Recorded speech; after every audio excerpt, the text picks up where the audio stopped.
ஆன்மீக அன்பர்களுக்கு வணக்கம். இன்று குரோதி ஆண்டு தை மாதம் 20ஆம் நாளான இன்று சென்னை ஓஎம்ஆர் ஒக்கியம்பாக்கம் துறைப்பாக்கத்தில் அமைந்துள்ள கண்ணகி நகர் பகுதியில் எழுந்தரில் உள்ள ஸ்ரீ மத்திய காசி விஸ்வநாதர் ஆலய 6ஆம் ஆண்டு வருடாபிஷேகத்தை முன்னிட்டு அதைத் தொடர்ந்து 60 வயது கடந்த தம்பதியர்களுக்கு மணி விழாவும், திருமணமாகி 30 ஆண்டுகள் கடந்த தம்பதியர்களுக்கு தம்பதியர் பூஜையும் வெகு சிறப்பாக நடைபெற்றுக் கொண்டிருக்கிறது.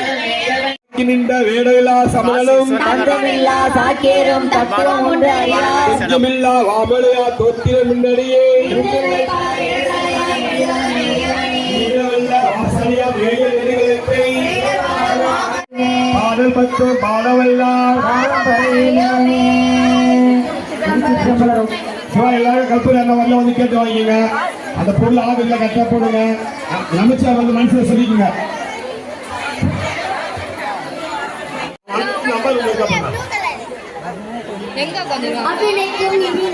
என்று சொல்லும் மதுரறிஞர் செய்து போட்டதும் நாமடியோ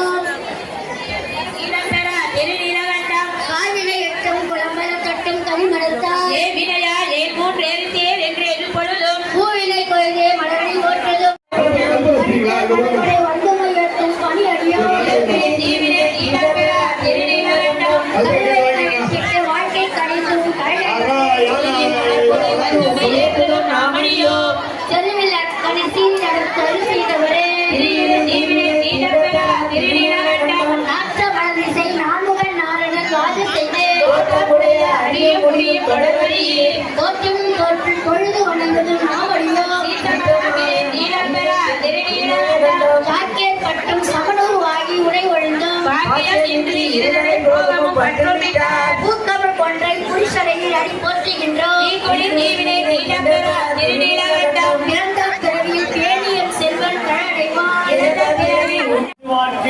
இணைக்கில்லாத இன்பமே வரும் துன்பமே உனக்கில்லாத கணக்கில்லாத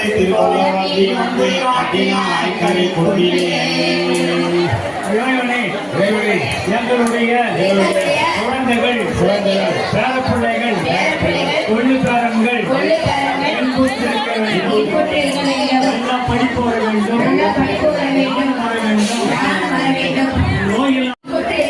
என்னுடைய பிள்ளைகளும்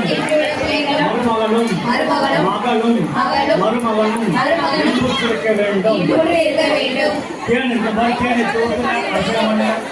ஐயா சொன்ன பின்னாடி சொல்லுங்க.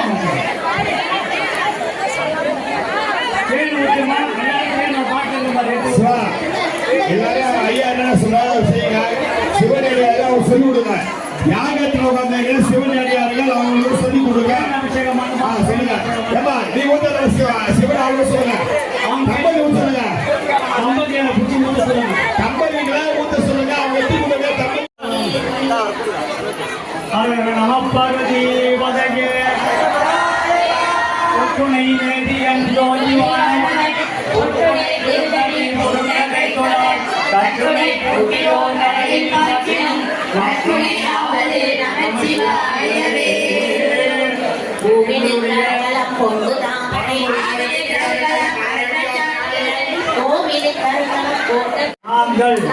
பல செல்வங்களை பெற வீடு மனைகள் தோட்டம் துறவு வாங்க, வாகனங்கள் வாங்க, ஆபரணங்கள் வாங்க.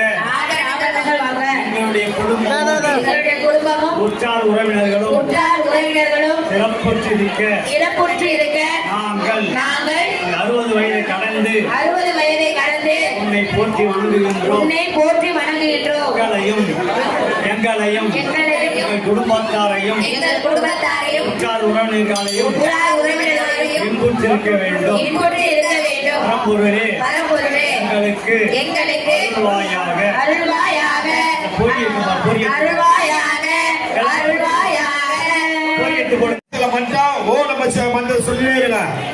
ஏன்னா நம்மளுடைய எண்ணம் வந்து எங்கேயுமே போகக்கூடாது. நம்ம எதுக்காக உட்காந்துக்கிறோமோ அதை நம்ம எண்ணத்துல வந்து பார்த்தா ஓ நம்ம நம்ம எங்க சிந்தனை எங்க இருக்கோம் அதெல்லாம் தேவை.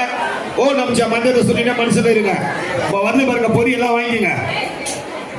ஒருத்தர் தான் வர முடியும். ஏன்னா அந்த வயல் இல்லை, பொறுமை வர வாங்கிங்க.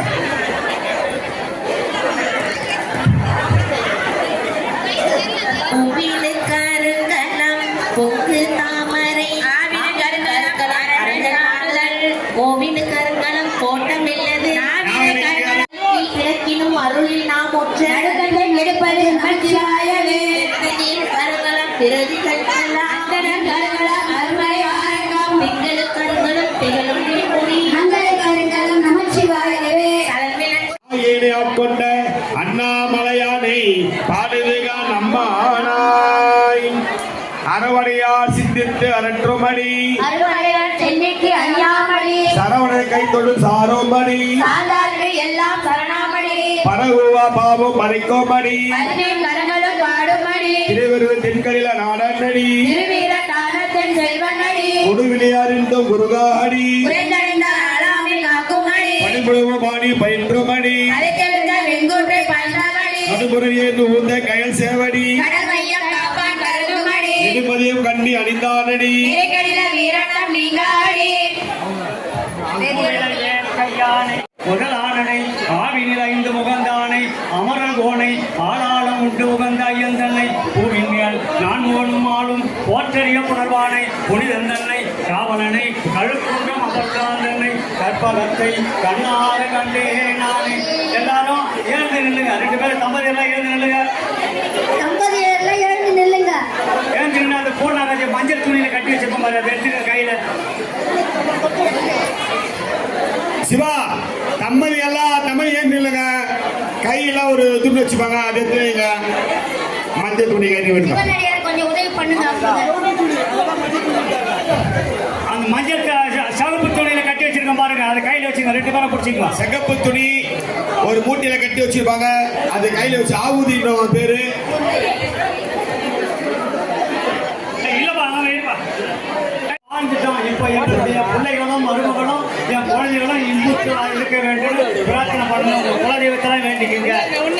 எல்லாரும் கையில வச்சுங்களா? குலதெய்வத்தெல்லாம் வேண்டிக்குங்க. குலதெய்வத்தை வேண்டிக்கிட்டு இந்த பூர்ணாகதியை அதில் செலுத்தணும்.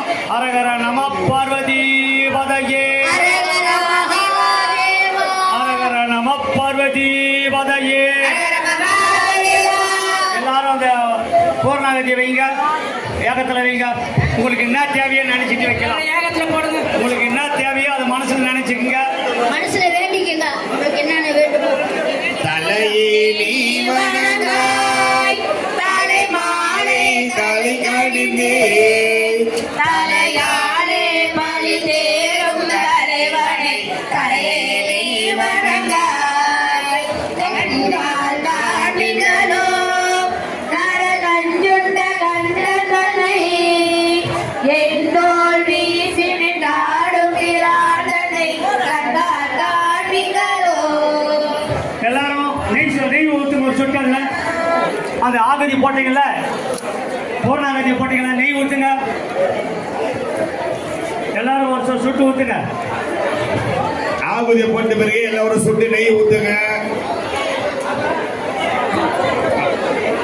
எல்லாரும் நெய் ஊற்றிட்டீங்களா?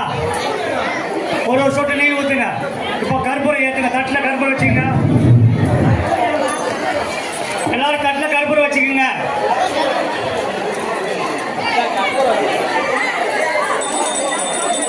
கண்கால காமிகளோ கரகஞ்சுண்ட கண்டனை எந்தோல் வீசி நின்றாடும் பிரார்த்தனை கண்டால் தாண்டிகளோ செவிகால் கேள்விகளோ சிவன் எந்திரை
ஐயா வணக்கம் ஐயா.